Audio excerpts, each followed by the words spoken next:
সদস্য আমাদের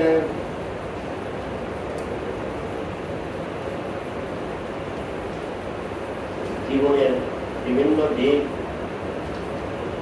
তাদের সামনে সবকের মাঝে মাঝে তুলে ধরা, ওনার জীবনে আলোচনা করা খুব জরুরি। লাল লাল মানুষ পাকিস্তান বলে পড়ছি, দেশ পরাধীন হওয়ার পরেও পড়ছি।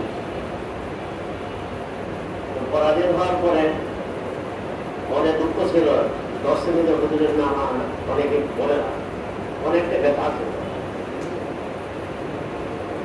আমরা যারা হুজুরকে ভালোবাসি, 10 ভিতরে যদি আমরা হুজুরের জীবনে আলোচনা করি, আমাদের ভবিষ্যৎ বংশ তাল বলে আমরা হেদায়েতের নূর পাবে ইনশাআল্লাহ।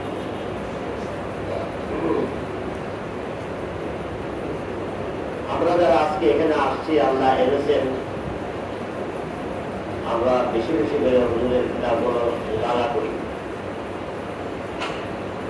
আমাদের ভক্তবৃন্দ, ছাত্র যারা আছে তাদেরকেও উদ্বুদ্ধ করি, উৎসাহিত করি এই কিতাবগুলো সকলের সঙ্গে যাতে থাকে। আরেকটা আমার মনে আছে, আমরা যারা আসছি এখানে হুজুরের দেখে যাওয়া চিন্তাধারা, দর্শন যে রেখে গেছেন তালিমুল ইসলাম নামে, হুজুরের সমস্ত কিতাবগুলো যাতে উম্মতের কাছে ঘরে ঘরে পৌঁছে,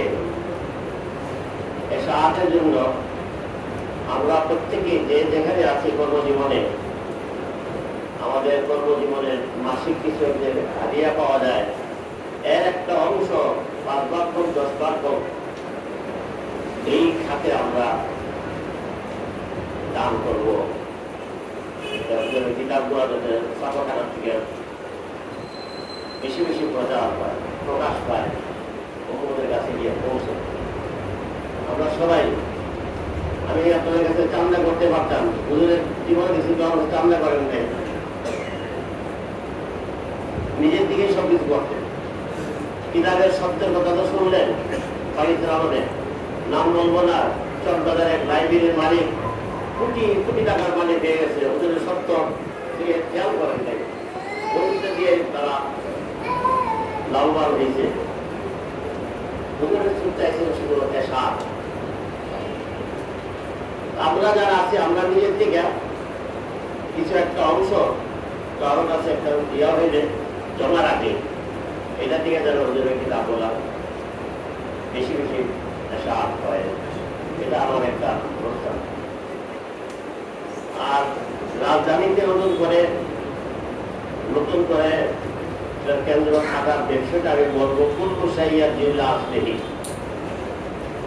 পূর্ব পাকিস্তানের মুকুটহীন সম্রাট ছিলেন মুজাহিদ আজম হযরত মাওলানা শামসুল হক ফরিদপুরি রহমাতুল্লাহ আলাইহি।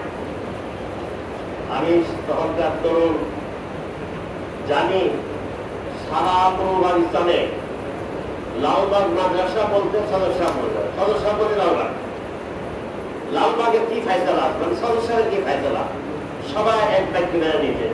মুকুটহীন সম্রাট ছিলেন মাওলানা শামসুল হক ফরিদপুরি রহমাতুল্লাহ আলাইহি। কাজে ওনার এই ক্ষেত্রটা ওই যে পূর্ণ সাইয়া জেলা আসলেনি, ঢাকার থেকে রাজধানীর থেকে এটা কেন্দ্র হইতে হবে।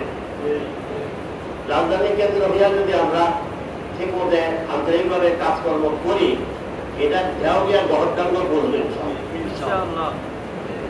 গহরডাঙ্গার কিন্তু ভাঙ্গা পালা আছে, নতুন পালা আবার সৃষ্টি হয়ে যাবে ইনশাআল্লাহ।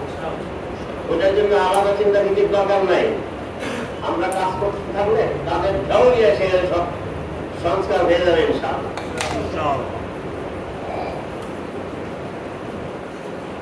संचुके रब्बुल लिसानी तेरे हम